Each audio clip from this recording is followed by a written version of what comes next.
संगमनेरचे आमदार अमोल खताळ यांच्यावरती एका कार्यक्रमादरम्यान एका माथेफिरूकडून हल्ला झाला। या घटनेनंतर आता जिल्ह्याचे पालकमंत्री राधाकृष्ण विखे पाटील हे देखील आक्रमक झाले असून त्यांनी पत्रकारांशी संवाद साधताना अनेक धक्कादायक खुलासे केले आहेत। यावेळी त्यांनी त्यांचे प्रतिस्पर्धी असलेले माजी आमदार काँग्रेसचे ज्येष्ठ नेते बाळासाहेब थोरात यांच्यावर देखील काही आरोप केले आहेत। यावेळी बोलताना मंत्री राधाकृष्ण विखे म्हणाले की मी संगमनेरमध्ये जाऊन त्या ठिकाणची प्रत्यक्ष माहिती घेणार आहे, त्या ठिकाणी नेमकं काय घडलं होतं। पण बाळासाहेब थोरात यांनी एवढे वैफल्यग्रस्त होणं योग्य नाही। 40 वर्षे तालुक्याच्या जनतेच्या जीवावर आपण सत्ता उपभोगली आहे। आता जनतेने तुम्हाला नाकारलं आहे, नवीन नेतृत्वाला संधी दिली आहे। तुम्ही अशा प्रकारे दडपशाही करून दहशत निर्माण करणार असाल तर मी कधीच सहन करणार नाही। दहशत मोडून काढली जाईल, तुम्हाला देखील त्याचा त्रास भोगावाच लागेल, असा इशारा देखील यावेळी मंत्री राधाकृष्ण विखे पाटील यांनी थेट बाळासाहेब थोरात यांना दिला आहे। या घटनेचा मी अतिशय तीव्र शब्दात निषेध करतो। तालुक्याची गुंडगिरी हुकुमशाही लोकांनी 40 वर्षाची या तालुक्यातल्या सामान्य मतदारांनी मोडून काढली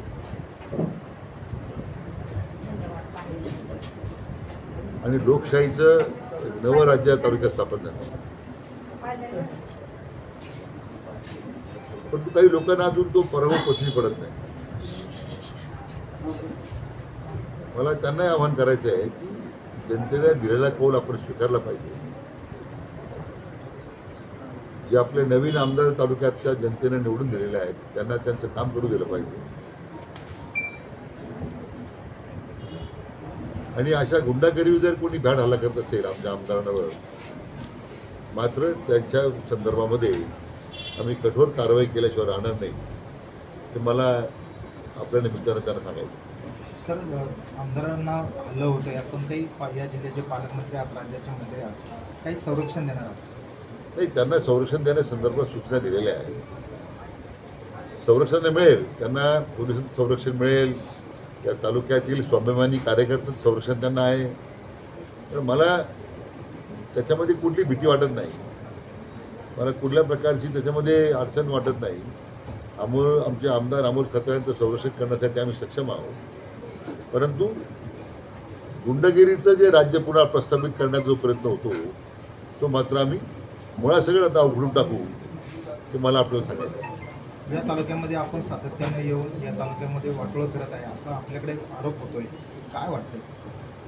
मला वाटतं एकदा सांगितलं पाहिजे तालुक्याचं वाटोळं काय झालं म्हणून। तालुक्याच्या जनतेला निळवंड्याचं दोन्ही उजव्या आणि डाव्या कालाचं पाणी भरपूर मिळालं। तालुक्यामध्ये इकडे दुष्काळाचं नेहमी सावट असायचं, 200 टँकर लागायचे, टँकर माफ्याचं राज्य होतं। आज मला वाटतं किती टँकर होते यावर्षी म्हणजे 171 टँकर होते निवडणुकीपूर्वी, आता किती होते यावर्षी? 4 टँकर होते। तालुक्याचं वाटोळं झालं का कल्याण झालं? एकच उदाहरण आहे त्याला। 171 टँकर निवडणुकीपूर्वी तुमच्या काळात होते आणि आता फक्त अवघे 4 टँकर। आज विकासात्मक कामामध्ये मोठा निधी अमोलीजीने मिळाला, ते त्यासाठी काम करताय। तालुक्याची MIDC नाही आहे, ती खाजगी लोकांची प्रायव्हेट लिमिटेड प्रॉपर्टी झाली होती। आता MIDCमध्ये त्याचं रूपांतर करून अधिक मोठ्या प्रमाणात उद्योजक संगमनेरमध्ये यावे यासाठी त्यांचा प्रयत्न आहे। म्हणजे तालुक्याचं वाटोळं झालं म्हणजे कोण त्याची काय मापदंड आहे ते? तुम्ही सत्तेत असला पाहिजे तालुक्याचं कल्याण झालं आणि तुम्ही सत्तेतून लोकांनी पायउतार केला पाहिजे तालुक्याचं वाटोळं झालं। तालुक्याचं वाटोळं होण्यापासून आता जनतेनं या तालुक्याला वाचवलंय आम्हाला निवडून देऊन, हे मला सांगायचं। मला तर आश्चर्य वाटलं की हा निगेटिव्ह नॅरेटिव्ह का सेट करण्यात आला। मी लंडनला होतो, ते सगळ्यांना कल्पना आहे, ते काही मी खाजगी दौऱ्यावर नव्हतो, वर्तमानपत्रामध्ये आलेलं आहे, माध्यमांमध्ये आलेलं आहे। अमोलने मला विनंती केली होती, मी अमोल आपला कार्यक्रम तुम्ही करून घ्या, कारण इथं महायुतीची ताकद एवढी मोठी आहे ती आज त्या माननीय एकनाथराव शिंदे साहेबांच्या कार्यक्रमाच्या निमित्तानं दिसून आलेली आहे। महायुतीचे कार्यकर्ते किती सक्षम आहे, त्यामुळे माझ्या उपस्थितीमुळे अनुपस्थितीचा प्रश्नच नव्हता, माझ्या सल्ल्यानेच तो कार्यक्रम करण्यात आला। याच्या पाठीमागे जे षडयंत्र आहे, कोण लोक आहेत, मी आता जी मला माहिती मिळते की अतिशय धक्कादायक आहे।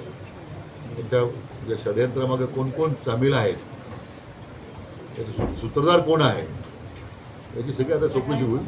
पाणी का पाणी पाणी का पाणी, दूध का दूध आपल्याला पाहायला मिळेल.